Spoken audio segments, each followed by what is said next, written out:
Master minds commerce చదవాలనుకునే 10th inter విద్యార్థుల తొలి ఎంపిక.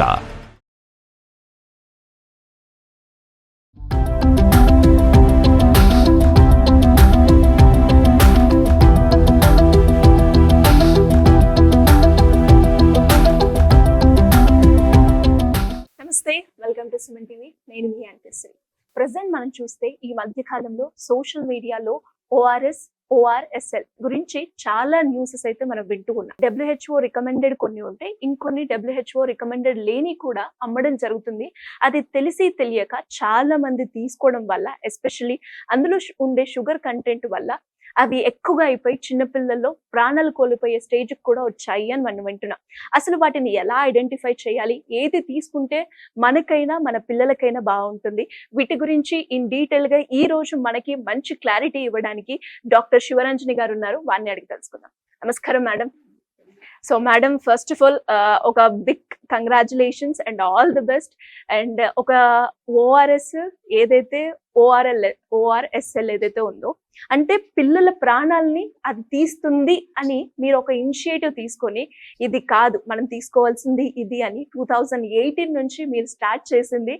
అండ్ చాలా హ్యాపీగా ఉంది. ఇప్పటికి కొంచెమైనా స్ప్రెడ్ అయ్యింది అని అర్థమవుతూ ఉంది. అండ్ ఇంతకీ ఏది నకిలీ అండ్ ఏది రియల్ అనేది ఎలా తెలుసుకోవాలి? తెలుగు స్టేట్స్ లో అయితే బాగా ఇప్పుడు అవేర్నెస్ వచ్చిందమ్మా, కానీ దేశం మొత్తం మీద రావాలి. ఈ లోపే వీళ్ళు ఈ కంపెనీ వాళ్ళు వాలంటరీగా వాళ్ళ ఈ ఓఆర్ఎస్ అనే అక్షరాలు తీసేయటము, మిగతా వాళ్ళు కూడా ఓఆర్ఎస్ అని వాటి మీద లేకపోయినా ఫార్మసీకి వెళ్తే ఓఆర్ఎస్ అని ఇస్తున్నారు కొన్ని. ఇప్పుడు ఇక్కడ నేను చూపించినవి వాళ్ళు కూడా ఫార్మసీస్ లో కాకుండా అవి ఏ సూపర్ మార్కెట్లోనో అమ్ముకుంటే బాగుంటుంది. ఎనర్జీ డ్రింక్స్ లాగా అమ్ముకోండి, అంతేకాని మీరు రీహైడ్రేషన్ ఆర్ ఓఆర్ఎస్ అనే మట్టుకు వాడొద్దు ఈ డ్రింక్స్ కి. ఓకే, ఎందుకంటారా? ఇందులో చక్కెర శాతం అధికంగా ఉంటుంది.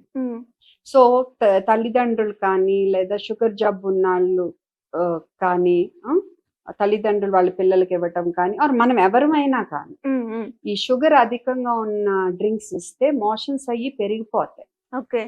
అండ్ వాంతులు విరోచనాలనే కాదు, డెంగ్యూ టైఫాయిడ్ జ్వరాల్లో కూడా ఏ జ్వరాలు ఉన్నప్పుడు కూడా మనము మంచి డీహైడ్రేషన్ అంటే ఒంట్లో నీరు లవణాలు కోల్పోవటం, వాటిని మళ్ళా నింపాలి అంటే మనం కరెక్ట్ ఓఆర్ఎస్ ఇవ్వాలి. WHO రికమెండెడ్ ఫార్ములా ఓఆర్ఎస్ మాత్రమే ఇవ్వాలి. అదొక దివ్యాఔషధం అన్నమాట, ఎంతో గొప్ప ఔషధం అది. దానికి ఒక కరెక్ట్ ప్రపోర్షన్ ఉంది. దానికి 245 మిల్లీఆస్మోల్ పర్ లీటర్ అని ఒక పర్టికులర్ ఫార్ములా ఉండే. సోడియము, పొటాషియము, గ్లూకోజ్, డెక్స్ట్రోజ్ అంటాము, అవి ఉంటాయి అందులో. ఆ లెక్క ఉంటేనే అది కరెక్ట్ గా పనిచేస్తుంది. అందులో ఉండాల్సిన దానికంటే గ్లూకోజ్, చక్కెర ఎక్కువ ఉంటే కనుక మోషన్స్ పెరిగిపోతాయి, డిహైడ్రేషన్ పెరిగిపోతుంది.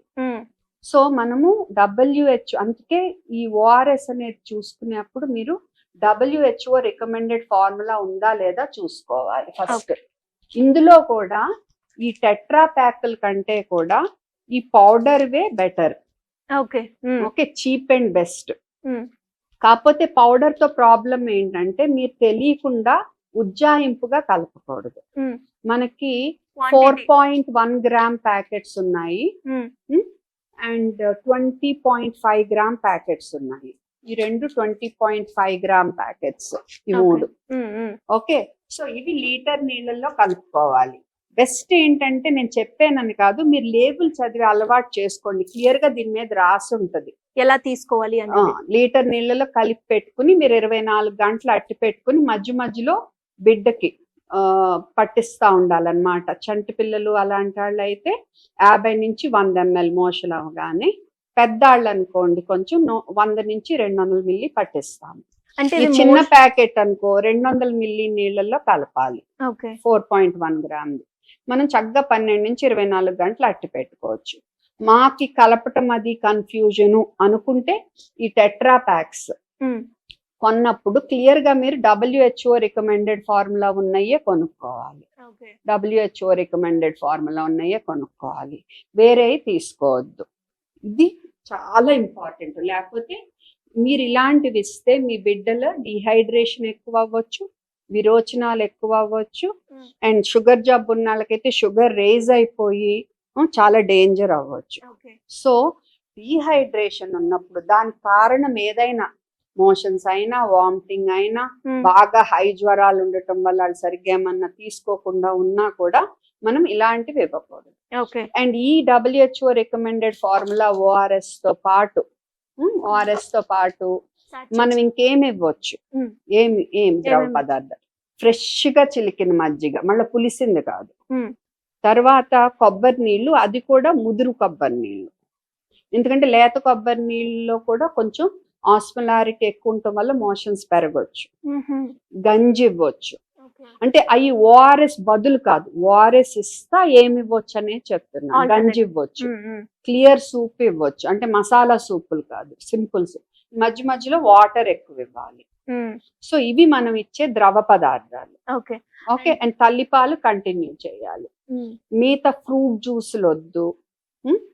ఫ్రూట్ జ్యూసులు అవి మోషన్స్ పెంచేస్తాయి. నేను చెప్పేది మోషన్స్ ఉన్నప్పుడు ఎస్పెషల్లీ మోషన్స్ పెంచేస్తాయి. అండ్ బిడ్డ కూడా పాలు గురించి ఎక్కువ మారాన్ చేయకపోతే బయట పాలు, ఆ పాలు కూడా తగ్గించుకుంటే బెటర్ మోషన్స్ ఉన్నప్పుడు. ఇది మనం డీహైడ్రేషన్ అంటే ఒంట్లో నీరు లవణాలు నింపాల్సినప్పుడు మనం ఫాలో అవ్వాల్సింది. అండ్ ఇవి సూపర్ మార్కెట్ లో ఎనర్జీ డ్రింక్స్ లా పెట్టుకోండి. ఇది చూస్తే ఎక్కువ షుగర్ కూడా కాదు, ఇందులో బాగా తక్కువ షుగర్ ఉంది, స్టీవియా ఉంది. అసలు స్టీవియా అనేది పిల్లలకి ఇంకా అసలు ఫస్ట్ ఆఫ్ ఆల్ ఇది ORS అనుకుని ఇస్తే ఇది పనిచేయదు. ఎందుకంటే ORS అనేది ఏంటంటే ఏ ప్రిన్సిపల్ మీద పనిచేస్తుందంటే గ్లూకోజ్ అని ఉంటుంది. ఆ గ్లూకోజు సోడియము కరెక్ట్ గా ఒక పరిణామంలో ఉంచుతారు, అది ఒక ప్రపోర్షన్ లో ఉంచుతారు, ఒక స్టాండర్డ్. సో ఆ గ్లూకోజ్ తో పాటు ఆ సోడియం లోపలికి తీసుకెళ్తా, నీటిని లోపలికి తీసుకెళ్తా అన్నమాట. ఆ కరెక్ట్ లెక్క ఉండాలి మనకి. ఇందులో స్టీవియా యాడ్ చేయటం వల్ల అసలు యూజే లేదు. సో వీళ్ళు తెలియక ORS అనుకుని ఇది ఇచ్చారనుకో, మళ్ళీ ఇది డేంజరే, సరిగ్గా రీహైడ్రేట్ చెయ్యదు. కాబట్టి ఇవేమి వాడొద్దు. వీటిల్లో శాషేలు మీరు కరెక్ట్ గా కలుపుకోగలిగితే శాషేసే మంచి. ఈ ప్యాకెట్లు చీప్ అండ్ బెస్ట్, కానీ కరెక్ట్ గా కలపాలి. 20.5 గ్రాములు అయితే లీటర్లో కలపాలి, 4.1 గ్రాములు అయితే 200 మిల్లీలో కలపాలి. ఆ కలుపుకోవటం అవి మాకు కుదరదు అంటే అప్పుడు టెట్రా ప్యాక్స్ మీద WHO రికమెండెడ్ ఫార్ములా ఉందో లేదో చూసుకోవాలి. ఇవేమి దొరకట్లేదు మనకి ఇంట్లో అనుకుంటే 1/2 చెంచాడు ఉప్పు, 6 చెంచాలు చక్కెర, చెంచా అంటే టీ స్పూన్ అంటే 5 మిల్లీ స్పూన్. ఓకే. ఇవి కలిపి 1 లీటర్ నీళ్ళల్లో వేసి మనం పెట్టుకోవచ్చు. ఓకే. ఆర్ చిటికెడు ఉప్పు, 1 టీ స్పూన్ చక్కెర 200 మిల్లీ వాటర్ లో కలిపి పెట్టుకోవచ్చు. అలా కూడా మనం ఇంట్లో తయారు చేసుకోవచ్చు ఇవి దొరకనప్పుడు. బట్ ఇవి దొరికితే ఇవే బెస్ట్. ఇప్పుడు మీరు ఇక్కడ చూడండి, చాలా డబ్బాల మీద this is not an ORS అని రాసి ఉంటుంది. అవును. Okay, this is not an ORS అని ఉంటుంది, కానీ లేబుల్ మీద ఏమో ORSL అని ఉంటుంది. సో చాలా మంది తెలియక ఇది ORS అని ఇచ్చేస్తున్నారు వాళ్ళకి. ఈ రిబెలాన్స్ విత్ ORS చూడండి, మీకు విట్ కనపడదు, ORS కనపడుతుంది. ఇక్కడ డిస్క్లైమర్ అయితే అసలు క్లియర్ గా కనపడదు, this is not an ORS అని ఉంటది.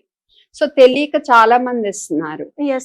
ఇవి ORS అని పెట్టకపోయినా మీరు వెళ్ళినప్పుడు మటుకు ఇవి ORS గానే అమ్ముతున్నారు చాలా మెడికల్ షాపుల్లో. ఈ కాకుండా హిమాలయ రీహైడ్రేట్ అని కూడా ఇప్పుడు కొత్తగా వచ్చింది, అది కూడా మెడికల్ షాపులకి వెళ్తే అలాగే ఇస్తున్నారు. ఇది కాకుండా కాండి యాక్టివ్ ORS అదొకటి వచ్చింది, అది ORS కాదు. సో మరి ఇలాగా వాళ్ళు పేర్లో ORS ఉండేసరికి జనం కన్ఫ్యూజ్ అవుతున్నారు. ఫార్మసీ వాళ్ళు కూడా ఇది ORS అనే ఇస్తున్నారు. సో మరి దీని గురించి మనం చాలా ప్రయత్నం చేస్తున్నాం. 2018 నుంచి అవేర్నెస్ తేవటానికి, 2021 నుంచి గవర్నమెంట్ కి లెటర్స్ రాయటం, రాసినాక చివరికి ఏప్రిల్ 8, 2022లో రూల్ పాస్ చేశారు ఈ డబ్బాల మీద ఓఆర్ఎస్ అని పెట్టకూడదని. ఓకే. కానీ జూలైలో ఆ రూల్ మార్చేసి మీరు కింద ఇలా this is not an ORS అని డిస్క్లైమర్ రాసుకుని అమ్ముకోండి అని చెప్పారు. సో దాంతో ఇప్పుడు అది జరుగుతుంది. దాని గురించి నేను తెలంగాణ హైకోర్టులో కేసెస్ అని పిల్లు అది కూడా జరుగుతుంది. అండ్ డాక్టర్స్ ద్వారా వీళ్ళ ద్వారా చాలా అవేర్నెస్ తీసుకొచ్చాను. బిగ్ డిస్ట్రిబ్యూటర్స్ ని రీచ్ అవుట్ ట్రై చేస్తున్నా, అపోలో కానీ మెడ్ ప్లస్ కానీ అపోలో వరకు చేరుకోగలిగాను. వాళ్ళు కూడా వీల్ సపోర్ట్ యూ అని చెప్పారు. చూద్దాం ఏమవుతుందో. అండ్ అలాగే మేడం, ఇప్పుడు మీరు చెప్పినట్టుగానే WHO ఓఆర్ఎస్ ఉన్నది మనం తీసుకోవాలి అని మీరు చెప్పారు. అంటే ఇప్పుడు ఇందులో షుగర్ లెవెల్స్ ఎక్కువగా ఉన్నాయి, షుగర్ లెవెల్స్ తక్కువగా ఉన్నాయి. అన్నిట్లో షుగర్ ఎక్కువ ఉంటది, ఇందులో ఏమో షుగర్ ఉండాల్సిన దానికంటే తక్కువ ఉంటది. సో ఈ అన్నిట్లో ఏమో ఇందులో ఏమో ఈ ప్యాకెట్ లో WHO ప్యాకెట్ లో మీకు ఉన్న షుగర్ కంటే ఇందులో ఆల్మోస్ట్ 10 రెట్లు ఉంటది. ఓకే, ఇందులో ఆల్మోస్ట్ 7 నుంచి 8 రెట్లు 6 రెట్లు ఉంటది. మిగతాయి అంతే. సో ఇందులో 5 టీ స్పూన్ చక్కెర ఉంటది. యాక్చువల్ WHO లో ఈ ప్యాకెట్ లో 1/2 టీ స్పూన్ చక్కెర ఉంటది. ఓకే, ఇందులో 3 టీ స్పూన్లు చక్కెర ఉంటది. తెలియకుండానే మనం ఇవి కన్స్యూమ్ చేస్తాం. అండ్ ఇంకోటి ఏం చేస్తున్నారంటే ఈ కంపెనీ వాళ్ళు ఇన్ఫ్లుయెన్సర్స్ తో ఆర్సెల్ అని అడ్వర్టైజ్మెంట్ చేపిస్తున్నారు. ఆర్సెల్ అని రోజు మీరు ఒక్కొక్క టెట్రా ప్యాక్ లో 5 టీ స్పూన్ షుగర్ రోజు 3-4 ప్యాకెట్లు తాగితే ఏమన్నా ఉందా? మీరే ఆలోచించండి. సో రొటీన్ గా తాగటా కూడా ఇవి మంచిది కదా. ఎప్పుడన్నా ఏదన్నా స్పోర్ట్స్ ఈవెంట్ మీరు రన్నింగ్ రేస్ లో పార్టిసిపేట్ సడన్ ఎనర్జీ కావాలి అంటే ఏమన్నా ఇవి తీసుకోవాలి తప్ప, ఎందుకంటే ఇందులో ఎనర్జీకి షుగర్ ఉంది అండ్ కొంచెం ఎలక్ట్రోలైట్స్ సోడియం అవి ఉన్నాయని. బట్ మీరు రీహైడ్రేషన్ కి ఓఆర్ఎస్ అని అడిగినప్పుడు ఇవి ఇస్తే మటుకు చాలా అన్యాయం. అండ్ మీరు అన్నట్టుగానే మేడం, పేరెంట్స్ లో అయితే ఇప్పుడు మీరు ఏదైతే తీసుకొస్తున్నారో అప్పుడే అంటే అసలు ఏముంది, ఏంటి దీని ఫార్ములా, అంటే ఇప్పుడు ఎలా చూస్ చేసుకోవాలి అన్నది ఇప్పుడు చాలా మందికి అయితే అవేర్నెస్ అయితే తెలుగు స్టేట్స్ లో. అండ్ ఈ వీడియో చూసిన తర్వాత అయినా కూడా ఇంకా చాలా మందికి కూడా అవేర్నెస్ వస్తుంది అని అనుకుంటున్నాను. మీరు అన్నట్టుగానే మేడం, షుగర్ అన్నారు, అంటే చాలా మంది ఇంట్లో షుగర్ కన్నా బెస్ట్ జాంగ్రీ అని చెప్తూ ఉంటారు. అంటే దీన్ని ఎలా చూడాలి మేడం, జాంగ్రియా షుగరా? ఈ రెండిట్లో మనం జాగరీ అంటే బెల్లం అమ్మ. సో బెల్లంలో కొంచెం ఇనుము అలాంటిది ఉండటం అది మనకు తెలుసు. సో నువ్వు చక్కెర బెల్లం మధ్య చూస్ చేసుకోవాలంటే నువ్వు బెల్లం చూస్ చేసుకుంటే ఓకే. కానీ నేను చక్కెర తగ్గించుకోవాలి అనుకున్నప్పుడు చక్కెర తగ్గించి బెల్లం ఇస్తే నువ్వు చక్కెర తగ్గించుకున్నట్టు కాదు. ఎందుకంటే చక్కెర బెల్లము సేమే, సుక్రోజే అవి. కాకపోతే ఏంటంటే చక్కెర ఇంకా రిఫైన్ అయ్యి ఉంది, బెల్లంలో ఏమో ఇంకొంచెం ఇనుము ఆ ఖనిజాలు అవి ఉన్నాయి. సో నువ్వు చక్కెర బెల్లం మధ్య నువ్వు చూస్ చేసుకోవాలంటే బెల్లం తీసుకో. బట్ మనం చక్కెరే తగ్గించుకోవాలనుకున్నప్పుడు బెల్లం కంటిన్యూ చేస్తా నేను చక్కెర తగ్గించేసుకున్నాను అనుకుంటే అది మన మూర్ఖత్వమే అవుతుంది.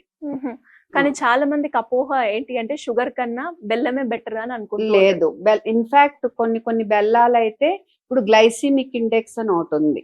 అదేంటంటే మనం షుగర్ కానీ ఇంకే ఫుడ్ కానీ తిన్నాక మన శరీరంలో చక్కెర ఎంత ఫాస్ట్ గా పెరుగుద్ది అనేది.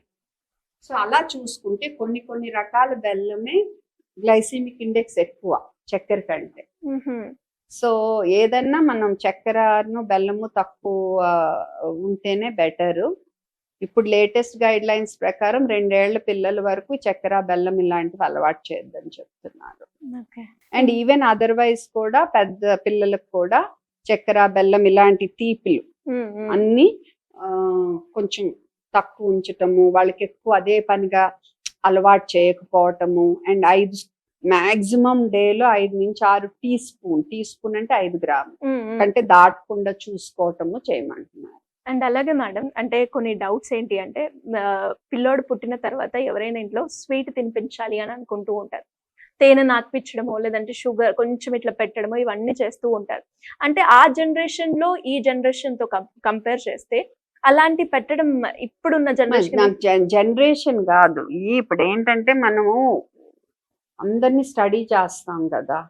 సో ఇలా పెట్టిన బిడ్డల్లో చక్కెర తేనె వాళ్ళు పాలు తొందరగా తాగరు. ఓకే, సో దాని వల్ల మళ్ళీ జాండిస్లు, పాలు సరిగ్గా తాగకపోవటం వల్ల ఇలాంటివి కూడా ఉంటాయి. ఓకే, బట్ తేనెతో ఇంకా ప్రమాదం ఏంటంటే బాట్యులిజం అని ఒకటి ఉంది. అది చాలా అరుదు అన్నమాట, చాలా చాలా చాలా అరుదు. అంటే ఇన్నేళ్ల నా ప్రాక్టీస్ లో ఒక్క బిడ్డను చూసా, మొత్తం ప్యారలైజ్ అయిపోతారు. ఓకే, డేంజర్ అన్నమాట. అందుకనే 1 సంవత్సరం వరకు మీరు ఇవ్వద్దు, అప్పుడు పేగు కొంచెం మెచ్యూర్ అవుతుంది, ఆ తర్వాత తేనె ఇవ్వండి, ముందు ఇవ్వద్దు అని చెప్తారు. పాతకాలపు ఇప్పుడు మారాలి మనం, సైన్స్ మనం చెప్తున్న దాన్ని బట్టి మారాలి. ఫ్యూచర్ లో కూడా ఏమైనా మార్పులు వస్తే మనం ఒప్పుకోటానికి రెడీగా ఉండాలి. ఇప్పుడు మనకు పెరుగు అనాదిగా మనం తింటున్నాం, మనకు మంచిది అది. ఇప్పుడు సరే ఇప్పుడు వద్దన్నాం కదా, ఎందుకంటే ఇప్పుడు సైన్స్ రీసెర్చ్ అంతా ప్రోబయాటిక్ అంటున్నారు. పెరుగు న్యాచురల్ ప్రోబయాటిక్. సో మన పాతకాలపై కొన్ని మంచివి ఉంటాయి, కొన్ని మనం వదిలేయాల్సినవి ఉంటాయి, అంతేగాని మొండిగా పట్టుకొని కూర్చోకూడదు. అండ్ ఫైనల్ గా మేడం, ఇంకా అంటే ఈ ఓఆర్ఎస్ గురించి మీరేమన్నా చూసే ఆడియన్స్ కి మీరేమైనా చెప్పాలి అనుకుంటే ఏం చెప్తారు? సింపుల్ అమ్మా, మీ బిడ్డకి ఒంట్లో నీరు లవణాలు నింపటం రీహైడ్రేషన్. సో ఆ రీహైడ్రేషన్ మీరు WHO రికమెండెడ్ ఫార్ములా ORS తోనే చెయ్యండి. ఓకే, అండ్ లేబుల్ చదివే అలవాటు చేసుకోండి, లేబుల్ ప్రకారమే కలపండి. పౌడర్ ప్యాకెట్లు కొంటే లేబుల్ మీద WHO రికమెండెడ్ ఫార్ములా ORS అని రాసిందో లేదో చూసుకోండి. సో ఇది మట్టుకు స్ట్రిక్ట్ గా పాటించండి. ORS అని ఉన్నంత మాత్రాన అవి ORS కాదు, WHO రికమెండెడ్ ఫార్ములా ఉంటేనే అవి ORS. సో మేడం, ఎనీవేస్ నిజంగా మీరు చేస్తున్న ప్రయత్నం ఏదైతే ఉందో, అంటే ఇది మీకోసం కాదు, ప్రతి ఒక్క పిల్లడి భవిష్యత్ మీద ఆధారపడి ఉంది అని అర్థమవుతుంది. అంటే మనకి మీరు చెప్పినట్టుగానే చాలా మంది మారుమూల గ్రామంలో అయితే మెడికల్ షాప్ కి వెళ్ళడం, డాక్టర్ ప్రిస్క్రిప్షన్ ఏదైతే ఇస్తారో అదే వాళ్ళు తీసేసుకొని వస్తూ ఉంటారు. బట్ ఇది తీసుకోవాలా, ఇది తీసుకోవద్దా అన్న అవేర్నెస్ చాలా తక్కువగా ఉంది. ఎస్పెషల్లీ మీరు అన్నట్టుగానే ఇప్పటి నుంచి అన్న చూసే ఆడియన్స్ అందరూ కూడా లేబుల్స్ 1-2 సార్లు చెక్ చేసి ఇది WHO కాదా, మ్యానుఫ్యాక్చర్ డేట్ ఉందా లేదా, ఎక్స్పైరీ డేట్ ఉందా లేదా అని మీరు చెప్తూ ఉంటే ఇప్పుడు మాకు థాట్స్ వస్తున్నాయి మేడం. అంటే ఇప్పుడు నేను ఇది తీసుకోవాలా, వాడాలా, వాడొద్దా, దీని మీద డేట్ ఉందా లేదా అని చాలా సార్లు మేడం, అంటే ఎక్స్పైరీ డేట్ కూడా తెలియకుండానే మనం తీసుకున్న సందర్భాలు కూడా ఉన్నాయి. సో ఇవన్నిటిని మాకందరికీ కూడా ఒకసారి అలర్ట్ చేసిన వాళ్ళు అయ్యారు. Anyways, great initiation and great awareness program అని చెప్పొచ్చు. And thank you so much.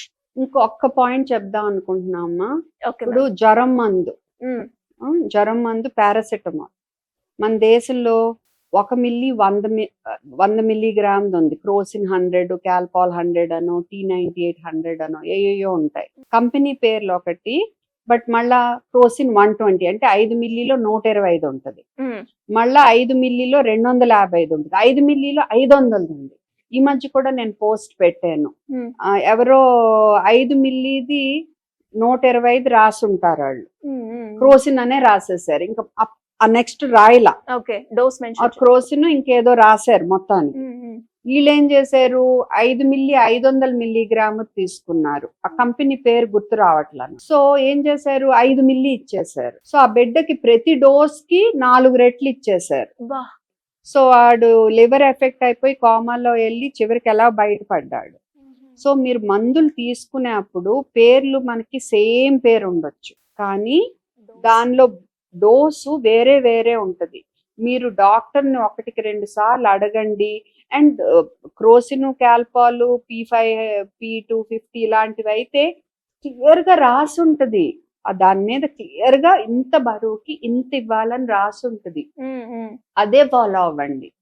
ఇంకో ప్రాబ్లం ఎక్కడ జరుగుతుందంటే డోమ్స్టాల్ డ్రాప్స్ ఉన్నాయి, డోమ్స్టాల్ సస్పెన్షన్ ఉంది. ఓకే, సో డ్రాప్స్ పొరపాటున మనము డోమ్స్టాల్ సస్పెన్షన్ 5 ml రాశారు అనుకో డాక్టర్, వీళ్ళు వెళ్ళి డ్రాప్స్ తో ఇలా 5 సార్లు 5 ml తీసి ఇచ్చిన దాఖలాలు ఉన్నాయి. దాని వల్ల 10 రెట్లు ఓవర్ డోస్ అయ్యి బిడ్డ వెంటిలేటర్ మీదకి వెళ్ళి బతకటం జరిగింది. సో మీరు అసలు గవర్నమెంట్ ఫస్ట్ ఆఫ్ ఆల్ ఒకే పేరుతో ఇన్ని ఉండకుండా ఉంటే బెటరు. అండ్ ఎవరికి పడితే వాళ్ళకి ఓవర్ ద కౌంటర్ మెడిసిన్స్ గబుక్కుని చేయటం వల్ల ఎంతో మంది బిడ్డలు ప్రాణాలు ప్రమాదంలో పడుతున్నాయి. ఏదో రకంగా ఈ పాలసీలో మార్పు రావాలి.